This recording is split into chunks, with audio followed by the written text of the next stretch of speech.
I have to admit it, I love my job, particularly doing a show like this, because it takes me to Europe in the summer.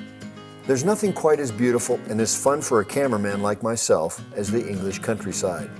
And even though I have to travel about 1,500 miles to get to all our champions, it isn't hard duty when you have scenery like this. As pretty as it was last summer, it was a very strange year for me to plan this show. During the spring, the threat of avian influenza had the European countries planning to ban all pigeon racing across the borders. I didn't think I'd even be able to do a program. But eventually, the restrictions were eased and summer racing got underway. That was the hard part. The easy part was getting time with our champions, because all of them were very happy with the reaction to our first program. Here's what Frank had to say about it. I was completely amazed at the response we got from the first edition of Secrets that you did. My phone never stopped ringing, especially about the throat theory that we explained to fanciers. And so many of them came back with really positive remarks about it. They'd looked at their own pigeons. Obviously, some of them had become experts overnight, which wasn't possible. But they was looking at the right things, they was going in the right direction. And nearly everybody who rang me said that their best pigeons on their performances and on their breeding capabilities had the higher points in their throats. And they was just amazed that they knew nothing about this ever before. So I was very, very pleased, and I think it's made people a lot more interested. You know, they can't wait to look after the season and assess the throats themselves. And Jeff Kirkland also commented on the feedback that he'd heard. Well, if I look from my point of view, what I experienced from it, that it brought home that people didn't have to be wealthy people. They could be from any walk of life. They could be working men, wealthy men, and they were all pigeon men at heart. A lot of friendship. Good pigeons weren't always obtained with vast amounts of money. They were obtained with friendship and as gifts, all this sort of thing. People say the sport has gone, well, it obviously has gone a lot more professional, but when you get amongst the top men, you'll find that they are from any walk of life. They're just ordinary people who know how to fly pigeons, and that was what I came away from it with, really. It was interesting, very interesting. In terms of where I went and when, after arriving in London and getting settled in the UK, it was off to Northern Ireland to see how Ronnie Williamson was doing. After being Ireland's overall champion in 2005, he had a lot to live up to. For all the long-distance Irish flyers, the season was difficult to plan because at the beginning of the year, it looked as if there would be no releases from France. Well, let's just say Ronnie still has all his magic. In Old Bird racing, he had a second-place national and then scored his 49th NIPA national win against 26,000 pigeons, mind you, but that's only half the story. Ronnie's club may look pretty humble, but this is the scene of the crime when it comes to stealing big races Williamson style. It was some of these young birds that went on to capture Ronnie's 50th NIPA national victory, a feat never equaled before in Ireland, by coming in 1, 2, 3, 4, 5, 6 against over 22,000 other young pigeons.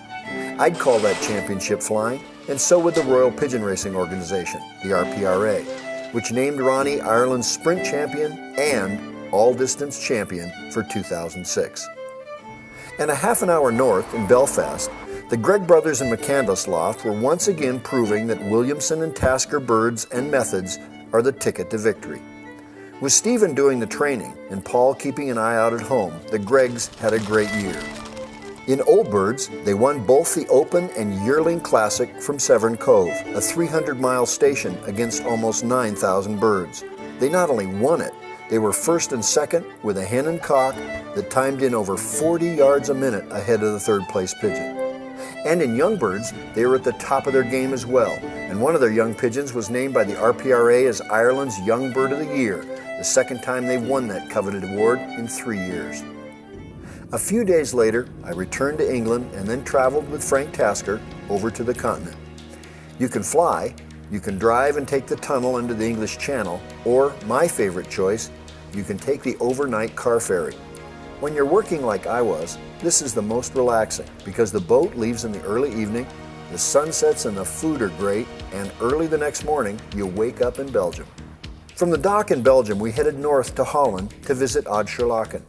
I've had a few fanciers ask me how it is Ad almost always talks about Dutch and Belgian fanciers in the same breath. I guess they think different countries must have different methods.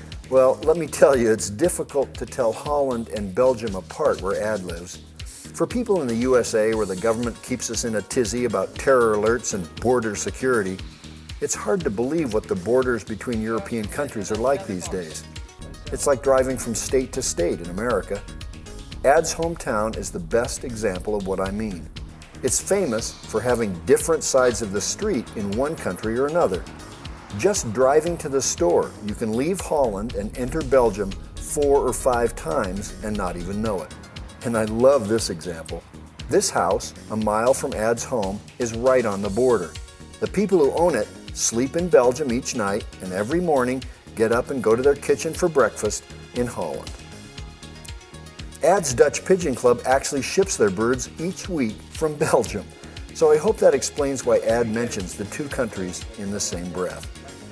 Ad races only old birds now. His club literally asked him to stop flying young birds, and the government this year told everybody to stop flying old birds in early spring. Racing didn't get started until the ban was lifted in early May, when Ad topped the provincial in both the first and last race of the shortened season. We were at Scherlaken's on the hottest day in history. It was so hot that they canceled a weekend of pigeon racing. It was still a great visit.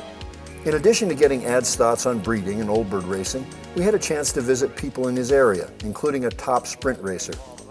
I put Ad's comments about this man and finding good birds in the special features section.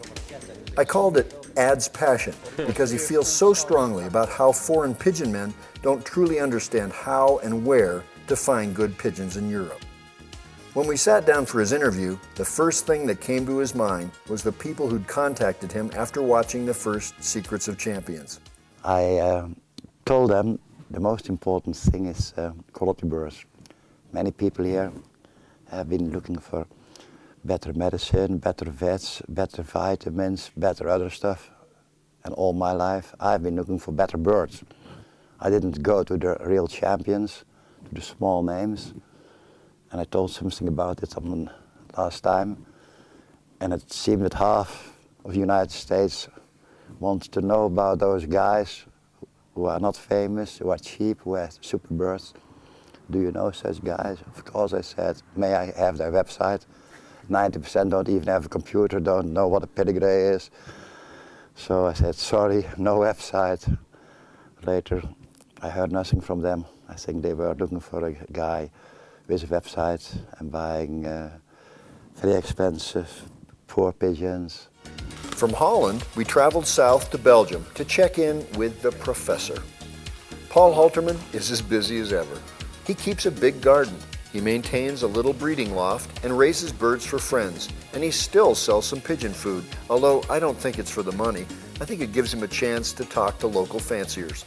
And when fanciers don't stop by, he goes visiting old friends, including the amazing Marcel Albrecht, who in 2005 was the all-around champion of Belgium.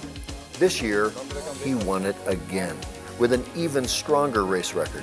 Think of it, he's almost 80 years old and races from a tiny old loft with 18 race birds, including yearlings.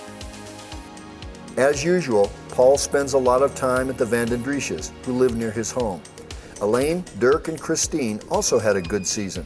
We filmed them shipping their birds to their favorite station, Limoges, and they did us proud by winning first Zone B against 5,500 yearlings and 19th Belgian National against 15,500 yearling pigeons. As we headed back to the coast of Belgium, we took time out to visit the well-known husband and wife veterinary team of Johan Cruisen and his wife Greta.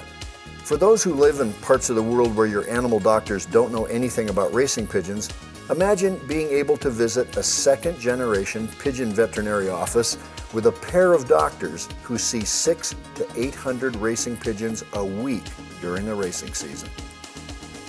Meanwhile, back in jolly old England, I drove over to visit Jeff Kirkland and see how he was doing. He lives in an area of beautiful rolling hills that are a cameraman's dream.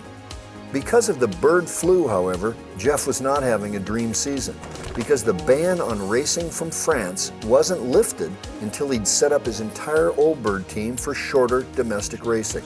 But it's impossible to keep a champion of Jeff's caliber down.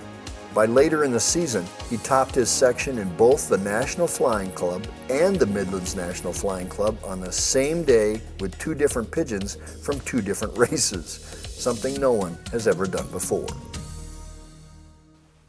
And speaking of not having a dream season, that brings us back to Frank Tasker's sad story for 2006. Well, I better let you hear from the man himself. Well, unfortunately, I had a nasty accident at the beginning of May with the lawnmower, and I was in a wheelchair for a couple of weeks, 4 weeks on crutches, another 2 or 3 weeks hobbling about, couldn't drive a car, anything, couldn't go in the lofts, so it all fell on my wife Anne. You know, we didn't show hens to cocks, we didn't clean the loft, we couldn't do it. She did everything. And she had an absolutely brilliant season. You think bird flu is bad for race planning? Try a wheelchair.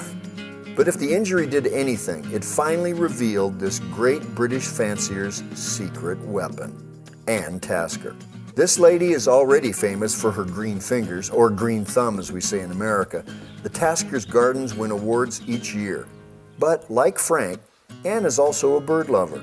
My favorite example is how the wild ducks, yes, wild ducks from the nearby canal, have been tamed by the Taskers. Anyway, with Frank in a wheelchair, the boys in the Peterborough Federation thought they might finally catch a break. No, it was not to be. With Anne feeding, basketing, and clocking, the Taskers still won 4 of the Federation's Old Bird races. And later, in this disrupted season, and after Frank had spent a lot of his young bird training window with me on this film, the deadly duo known as F&A Tasker achieved one of their greatest victories ever.